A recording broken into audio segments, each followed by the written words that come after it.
Hi, I'm Adam Cohn of DataRocks.com, and we're here on Late Night Parents. And today I have a very special guest, Katie. Why don't you introduce yourself?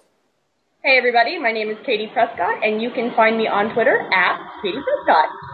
All right, and the reason Katie's joining us is because she's a huge Twilight fan. I mean, like mega, like rocking the shirt on the show. And we're talking about the new movie's opening Friday, but you can see it tonight at midnight. And there's been maybe a couple press screenings before that, but really the hardcore fans are going to be out at the midnight showings tonight. So, Katie, is this a movie that people should be seeing if they haven't seen the first couple?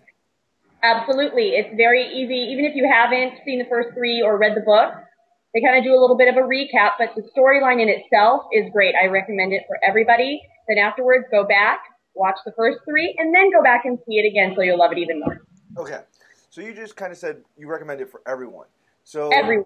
what about the kids? Where's the kids' age range for this? Is this like, everyone should be seeing this? Like, take a 4-year-old to it? Or should we have a little like PG, like, okay, your kid should be older than 8 and kind of understand things? Okay, well, I am a notorious inappropriate parent. So I take all of my children. My kids are divided into Team Edward every week at our house where we play the Twilight game. We divide up into 2 teams and we battle it out with trivia questions on the Scene It game. So for them, they've been following along this whole time. I've read them all the Twilight books. They are total twihards as well. Not as much as I am, but we do go and see the movies. And my youngest is 5 and my oldest is 13. And we go and they think it's completely awesome. So for me, it fits. For some of, parents out there who don't like the kind of violence and the sexual scenes, this one is a little bit more hardcore. I wouldn't, call it soft porn or anything, but they are going to, show the honeymoon scene and some headboard ripping. So, use your best judgment. Okay. And so which team are you on? Are you Team Edward, Team Jacob, Team Bella? Like, I'm Team Edward. I've always been Team Edward. In real life, I adore Kellen Lutz. I think he's an amazing person. He's on Twitter. You can follow him. He does a bunch of charity work, and he plays Emmett. But as far as the storyline goes, I'm Team Edward, have been from the very beginning, as you can tell. Cool. So that's a Twilight Barbie? Is that what we're looking at?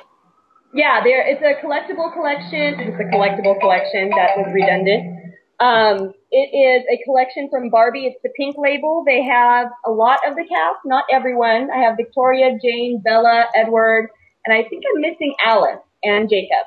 Of course, I'm not crazy about Jacob anyway, so it doesn't matter. But I just started collecting them because I figured I want to hand them down to my kids someday, and I haven't taken them out of the box yet, but I may play with them someday. Who knows? That's why you get seconds. Like, I'm a toy collector. I definitely have like some of the kid robot toys in boxes on my kid's shelf, and he's not allowed to play with them, even though he's like desperately seeking them and trying to con like grandparents, being like, "No, that's mine in the box up there. You should go get it for me." And they're like, "Nah, no, I think you're lying to me now. You're trying to scam it." So yeah, you lose a finger if you touch my Twilight Barbie. There's no touching. So you already kind of said that you don't really need to see the first 3 to kind of get into this one. But what do you think? Is it like a good idea for people to kind of watch them? And how would you suggest watching them? Do it one after another, or is it like power through it and not take bathroom breaks and wear a diaper? Yeah, wear a diaper, definitely. Honestly, I really suggest if you want to get the full scope of the storyline, it really is a beautiful storyline. I know everybody thinks it's like this pop culture thing with vamps, but it really is. Stephenie Meyer had this great vision, and she did a great job of portraying this sort of Romeo and Juliet-esque love scene. And so what I think you should do is read the book first, because it offers so much more of an insight. Read Midnight Sun, which is the unfinished book by Stephenie Meyer, which gives Edward's point of view on the first half of Twilight. And then also read The Short Second Life of Bree Tanner, which kind of gives you the bad guy's point of view from a newborn vampire just before they battle it out in Eclipse. So you get the full scope. And if you really, really love it that much, then you need to get the Twilight Saga Illustrated Guide. It is amazing. And here is a fun fact. before Bella and Renee moved to Arizona, but after they left Forks, they lived in my very own town of Riverside, California for 1 year. Wait, isn't that where like Buffy's Hellmouth was, or? I have no idea. All right, so that's pretty awesome. So, are they making movies out of those other books and the other point of views, or? I don't know. I haven't heard yet, but I would be really excited. I would really love to see who finished Midnight Sun because it was really nice to have that other viewpoint. It gave you greater insight into what Edward was thinking, their kind of twisted relationship, and his struggle between doing what his nature, his vampiric nature is, versus doing what he feels is morally the right thing to do.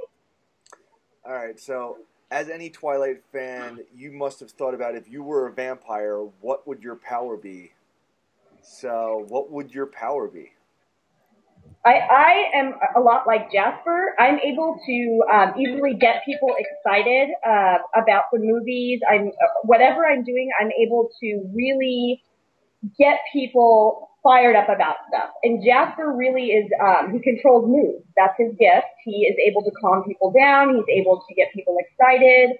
And I think I'm most like him. I think that would be my power. Sorry about my phone. I'm going to turn it off now and ignore everybody else. They can't just I understand it, and you got to go because you got to go get online to go see the movie, and this is why your phone's blowing up. There are already people lined up, and do you believe I am chomping at the bit? Like, I have to get good seats. I've got about 20 friends coming with me tonight. We're having girls' night out. I'm extremely excited. I will be doing a lot of videotape of us just standing in line and having fun. So I'll be sharing it on Facebook and Twitter, and I'm really excited to do a review afterwards. And I hope you guys go and see the movie. It's an amazing story, like I said. And thank you so much for having me on, Adam. Yeah, well, thank you so much for coming, and enjoy the movie, and we'll be looking for your tweets. Okay, have a great day. All right, bye-bye.